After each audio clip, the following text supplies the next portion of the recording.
So I want to ask you a question related to your band and Okay. playing with your band, making music in these different iterations. So you recently did a Tiny Desk.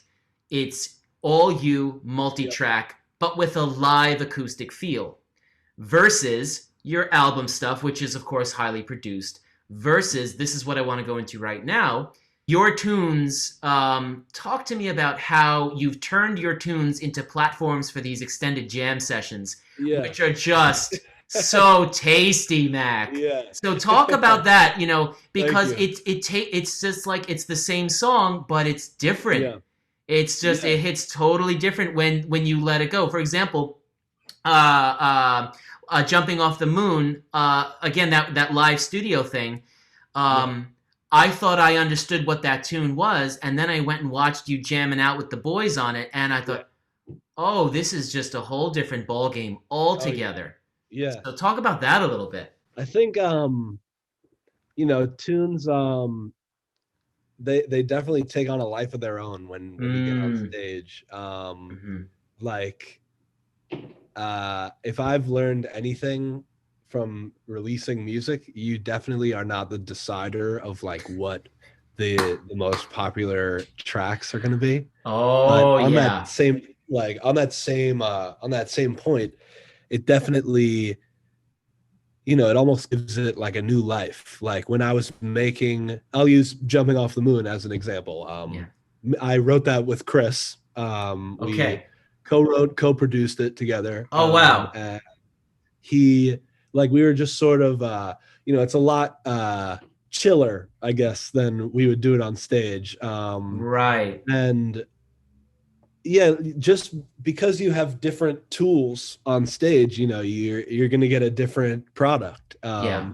Yeah. And I mean, I think that in a lot of instances, we just sort of, we don't really, uh it seems funny to say, but we don't really practice together too much before like a tour or anything like that. Like we just sort of have been playing together for many years now and are individually free as musicians. So I think that is, all the heavy lifting for, as you said, laying the platform for one of those long jam sessions. Pretty much all I have to do these days is just say, go ahead, boys. Go. Yeah. And that is a great luxury that I have on stage, to just be able to take a little breather and and still have the audience be able to watch something mind blowing. I mean, it was Yeah, and very something cool. that they can't get from the album, and the idea that Yeah, you're not trying to play them the album on stage, you're trying to give them a different angle of the same diamonds, the same gems, yeah, but from a whole different light, right? A whole different definitely, lens on. definitely. And I love the idea that you, later in life, may want to say, all right, we want to do it just this way. But what you're saying is, we as musicians just go and do the tune and we let that Yeah, freedom, we let it almost evolve. What yeah, this is so absolutely. very much reminding me of is the approach of jazz musicians. Yeah, And definitely. you went to Berkeley. One thing that I think is fair to say is that Berkeley is very much a jazz school. To what extent do you think jazz thinking Yeah, has influenced you? Because the idea that you can just get up, go through the changes, but let the rest sort of happen. Let the surface structure emerge. Well, yeah, that sounds to me exactly like a jazz approach to it. yeah, To what definitely. extent has jazz influenced your playing live and your musicianship as a whole?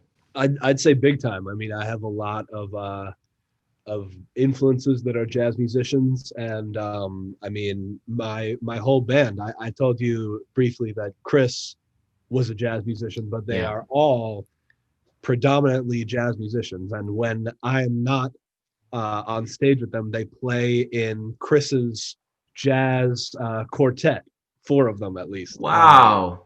And they play some some crazy stuff, like some real anything from like real traditional straight ahead jazz to like some new age sort of like Thundercat type stuff, but they just having multifaceted musicians like that Yeah. on stage with you.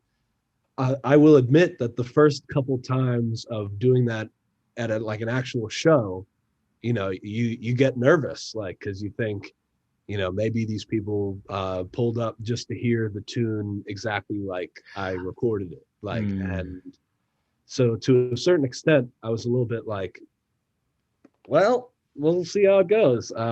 But I've always felt like I best get my I don't know, my point across as a person when I'm on stage. Like that has always been where I'm comfiest.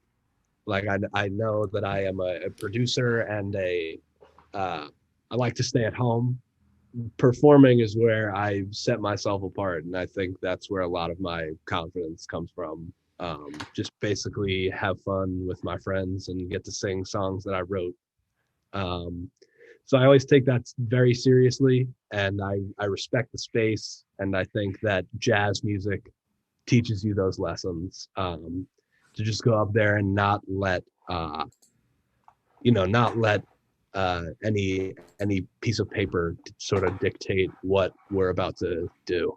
You have to capture a moment in time, and that is not necessarily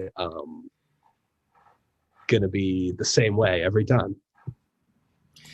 You have always been a confident performer as far as I can remember. Yeah. Um, Even at the middle school talent shows, I was very confident up there. I'm not sure what it was, but it's always been my favorite place to be. I wonder if I might put you on the spot and ask you to hear a recording of yourself Oh my that God. is that Give it is to me. from I'm in. quite long ago. I am absolutely terrified. Oh no. Do you know what it is? Oh no. I don't, I feel like the memories are flooding back in. Well, Um, no, I don't. I'm Scared. gonna build a little suspense into this. Mac Ayers singing Jailhouse Rock, Oh my God. and you sang and played uke. You played Yes. ukulele. Yes, of course. And I recorded it on September 27th, 2010 at 4:47 p.m. So it was after school. I don't know what day of the week that was. It doesn't tell me here, but it's sitting Oh, here in my Dropbox. oh my God. All right, I'm ready. The So 10-year anniversary, just about. All right. Hey, I'm Mac Ayres, and I'm going to be singing Jailhouse Rock by Elvis Presley.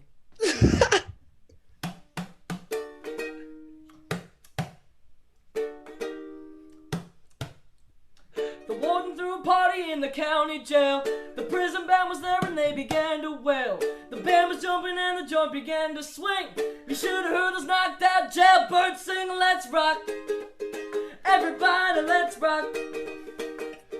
Everybody in the whole cell block was dancing to the jailhouse rock. Spider Murphy played the tenor saxophone. Little Joe was blowing on the slide trombone. The drummer boy from Illinois crash boom bang. The whole rhythm section was a purple gang. Let's rock. Everybody, let's rock. Oh my God. Everybody in the whole cell block was dancing to the jailhouse rock. Number 47 said to number 3, you the cutest jailbird I ever did see. I sure would be delighted by your company. Come on and do the jailhouse rock with me. Let's rock. Everybody, let's rock. Oh my God. I can't Everybody in believe the whole this. cell block was dancing to the jailhouse wait for the rock. end. Oh Sad sack no. was sitting on a block of stone. Big finish. Way over in the corner, weeping all alone. The warden said, hey buddy, don't you be no square. If you can't find a partner, then you use a wooden chair. Let's rock. Everybody, let's rock. Everybody in the whole cell block was dancing to the jailhouse rock. Shifty Henry said to Bugs, for heaven's sake, no one's looking, now's a chance to make a break. Bugsy turned to Shifty and he said, Nix, Nix, I wanna stick around while I get my kicks. Let's rock. Everybody, let's rock. Everybody in the Let's wholesale hear block was dancing to the jailhouse rock. Everybody in the wholesale block was dancing to the jailhouse rock. Yeah.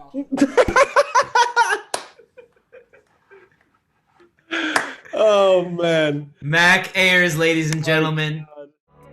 I've been doing things only for the thrill. Oh, the roads at night, they come alive. They gon' tell you I'm a little high to try.